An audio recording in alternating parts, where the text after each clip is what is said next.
enquadrou aqui, beleza. Está bem enquadrado, abençoado e pronto para essa ministração. Ok. Glória a Deus.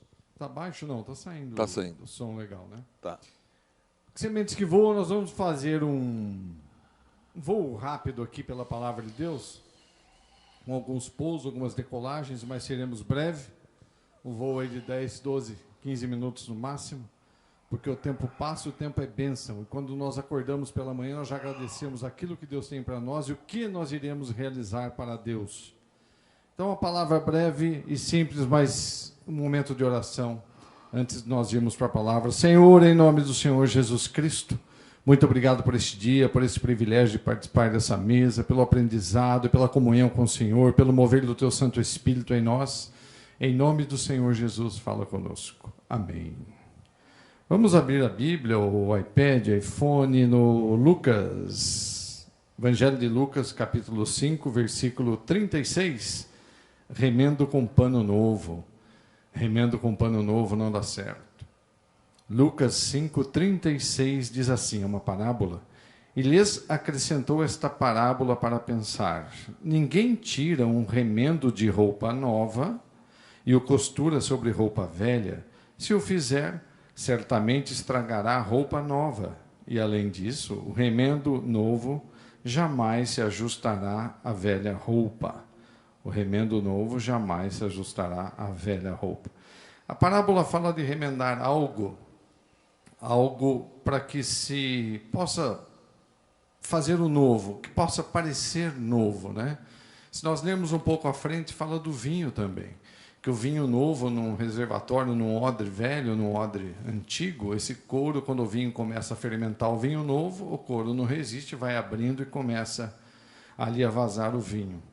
Uma prática comum, que é renovar roupas, peças de roupas, mas eu queria enfatizar um pouco, falar também de não colocar ideias novas ou tentar com frases e palavras deturpar, mudar os princípios já estabelecidos por Deus. Como assim? Não tem nada a ver, Deus irá entender, a carne é fraca. São 3 exemplos, existem muitos outros. Mas eu gostaria de enfatizar 3 pontos. Muitas coisas afastam as pessoas de Deus, podem nos afastar de Deus. Mentira, idolatria, rebeldia, olhos altivos, soberba, ciúmes, são coisas que vão afastando o homem do Pai, o homem de Deus, o homem da palavra, e o homem que não vai conseguir gerar o testemunho que Deus espera de nós, e nem que Deus cumpra o propósito em nossas vidas. Mas eu queria enfatizar 3 pontos apenas. Primeiro deles, as más companhias.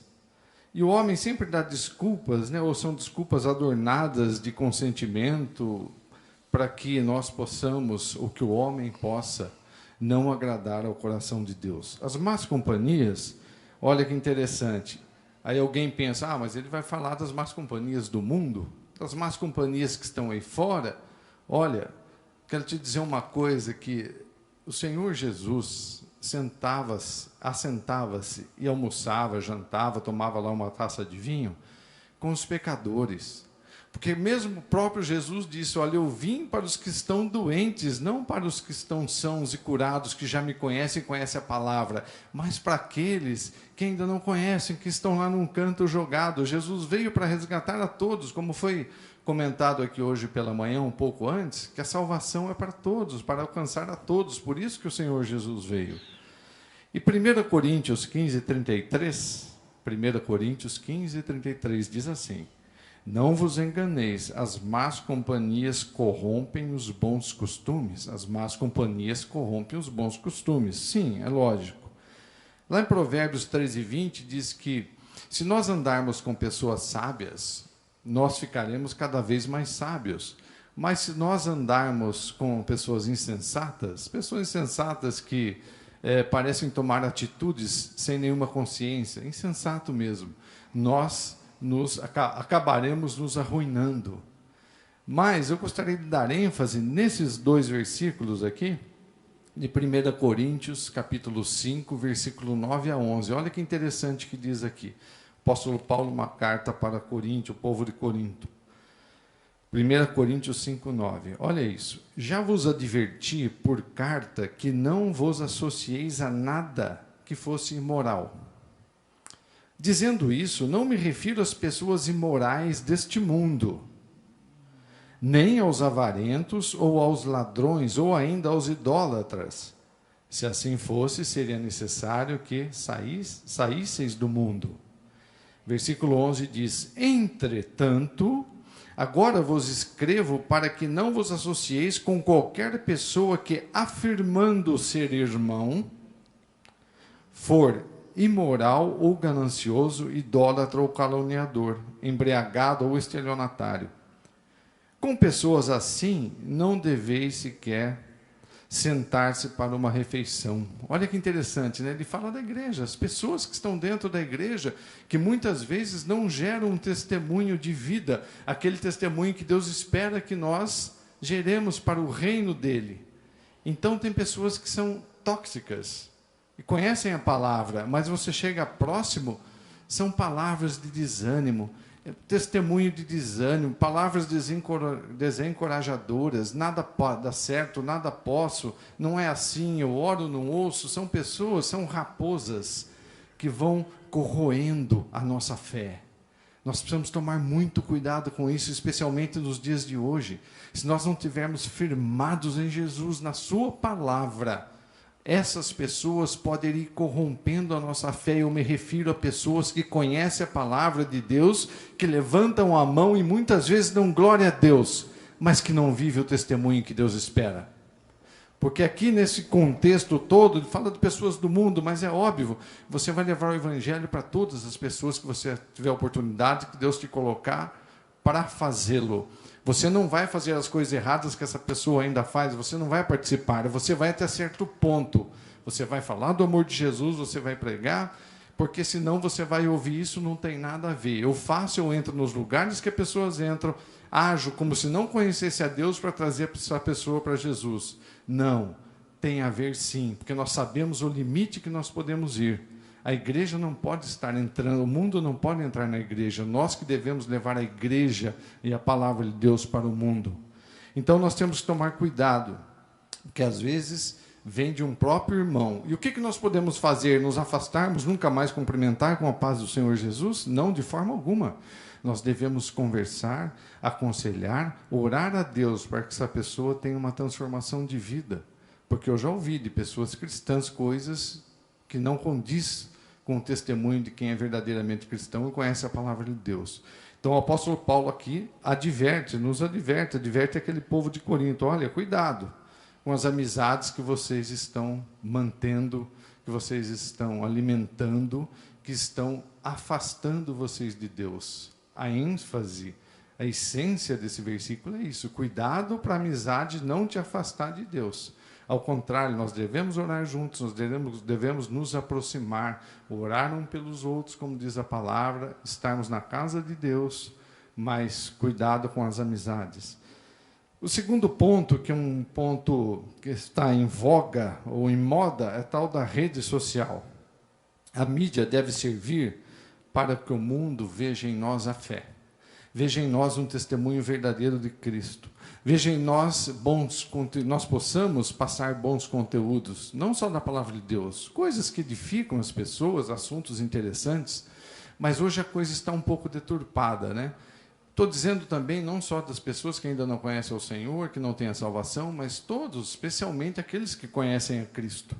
As pessoas usam a mídia, ou até mesmo esse tal do celular, porque isso é uma bênção para nós podermos nos comunicar. Mas eu sempre digo que o celular, que as mídias, que o WhatsApp, que o Facebook, eles nos remetem, trazem as pessoas que estão longe para perto e afastam as pessoas que estão perto. Porque às vezes nós estamos numa mesa, com todo mundo com o celular na mão, conversando com alguém, às vezes, muitas vezes em outro país. Quer dizer, nós estamos conversando, estamos próximos de alguém que está longe, esquecemos das pessoas que estão próximas de nós. Que nós saibamos também escolher aquilo que nós vemos, porque coisas absurdas nós vemos na mídia, nós vemos nesse total modernismo aqui de comunicação.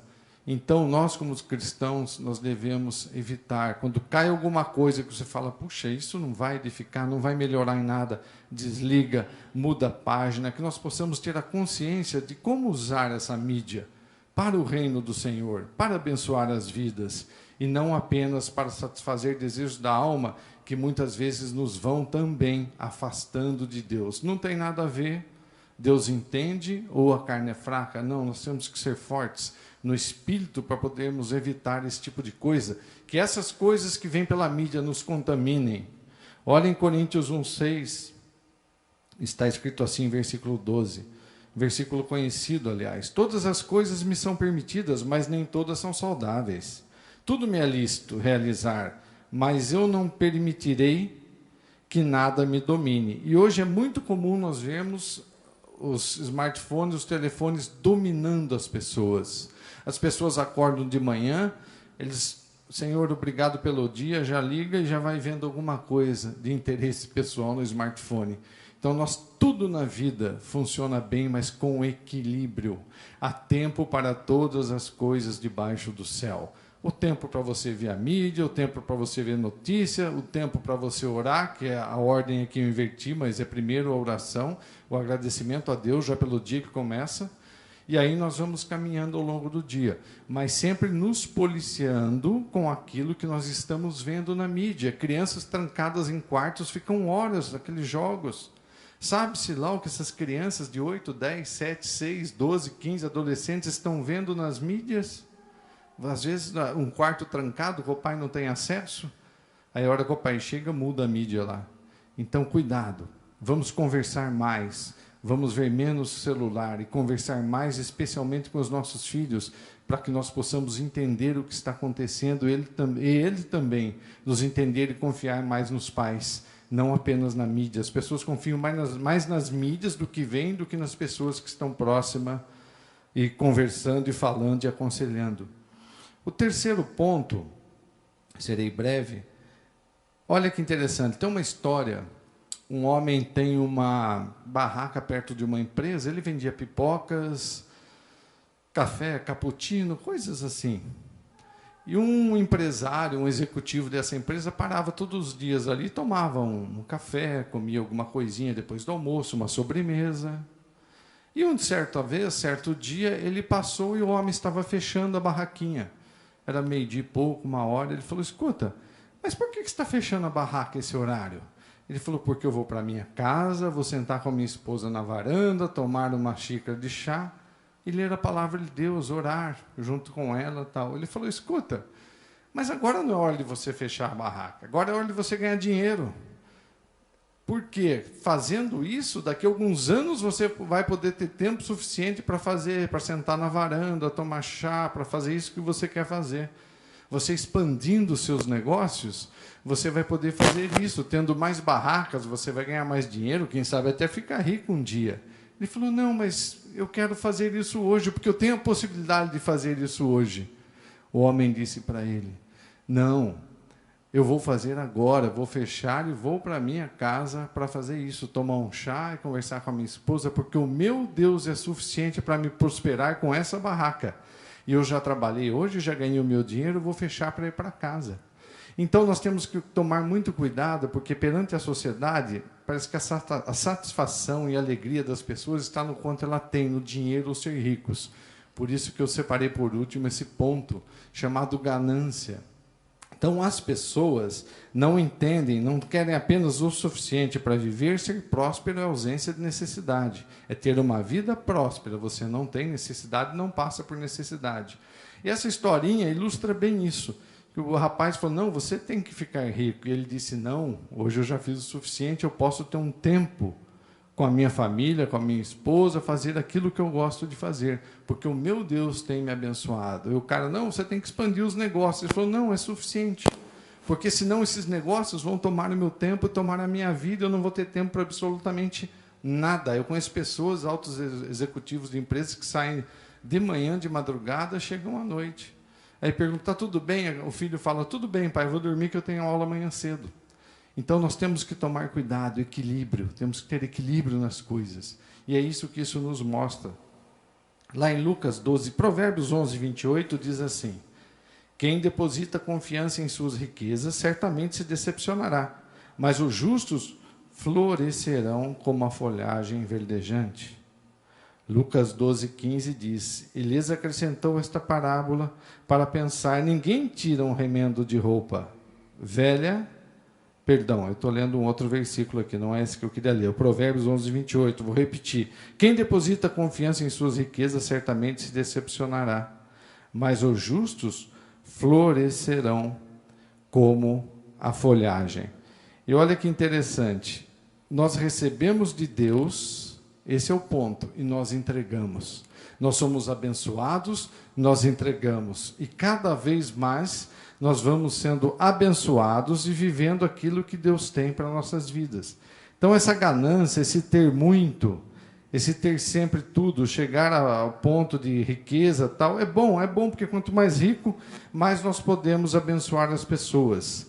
Mas nós não podemos deixar isso ser o primeiro, isso ser o principal em nossa vida. Porque Deus tem nos abençoado, Deus tem cuidado de cada detalhe em nossas vidas. E o versículo de Lucas 12, 15 diz assim: em seguida lhes advertiu: tende cautela e guardai-vos de toda e qualquer avareza, porquanto a vida de uma pessoa não se constitui do acúmulo de bens para que possa conseguir. Então, isso nos ensina a nós recebermos e abençoarmos. Se eu sou abençoado 2 vezes, eu abençoo 3. Se eu recebo 4, eu entrego 5 vezes. Por quê? Porque é um princípio espiritual. Tem acontecido coisas, hoje não é dele testemunho, mas um dia nós teremos oportunidade de testemunhar. Eu quero testemunhar o que Deus tem feito na minha vida, inclusive na área financeira. Como as coisas acontecem de forma inesperada, de onde menos se espera, Deus fala, é lá, vai lá, tem lá, vem uma pessoa, fala, eu quero tal coisa, e você não espera e Deus vai abençoando. Por isso que nós somos prósperos. O povo de Deus é um povo próspero, é um povo que tem as riquezas. E quanto mais você tem, é mais gostoso abençoar. Eu sempre digo que é melhor dar que receber, e é uma verdade grandiosa. Como a gente se alegra em abençoar uma pessoa, abençoar uma vida, dar um presente, é muito melhor que receber. Mas Deus vai dando nas mãos das pessoas que têm coração puro, voltado para o reino de Deus, para servir ao reino de Deus. Então é assim que nós devemos viver como cristão, é assim que nós devemos testemunhar. Nós abolimos do nosso dicionário, não tem nada a ver, Deus irá entender, a carne é fraca. Não, tem a ver, Deus entende, mas princípios são inegociáveis. Deus deixou os princípios para que nós possamos andar de acordo com o que Ele nos ensinou. E assim, para encerrar, eu gostaria de mencionar capítulo do Evangelho de João 14, 15, que diz: se vós me amais, obedecereis aos meus mandamentos. E ao contrário, João 15, 14, diz assim, Jesus diz, olha, se vocês são meus amigos, fareis o que eu vos mando, que é a essência mesma. O segredo, meus irmãos, meus amigos, os queridos que nos acompanham, está na obediência a Deus, aos princípios de Deus, para que nós possamos realmente cumprir com aquilo que Deus entregou para nós. O propósito dele, nós testemunharmos aquilo que nós temos realizado para o coração de Deus, mas também porque edifica muitas pessoas que estão próximas e longe de nós. Equilíbrio, obediência e não manipular os princípios de Deus é o caminho para o sucesso, para a conquista, para a vitória, para sermos abençoados e também para abençoarmos vidas. Amém? Esse é o Sementes de Voo de hoje. E eu gostaria imensamente de dizer algo que eu não ia dizer, mas antes de ler aqui, quando eu levantei daquele banco, está me incomodando uma palavra, eu preciso falar. É tempo de conserto. Conserte-se com Deus. Tem pessoas que estão aqui assistindo, precisam se consertar com Deus, para que as coisas caminhem a contento, para que você tenha experiências com Deus. Conserte-se com Deus, dê um passo atrás, peça perdão, arrependa-se, para que possa continuar firme no propósito que Deus tem na sua vida, porque sempre é o melhor. Nós sabemos que a vontade de Deus é boa, perfeita e agradável. Conserte-se com Deus, porque ainda há tempo. Em nome de Jesus. Tenham dias abençoados. Amém? Amém? Amém. Aleluia. Glória a Deus, glória a Deus.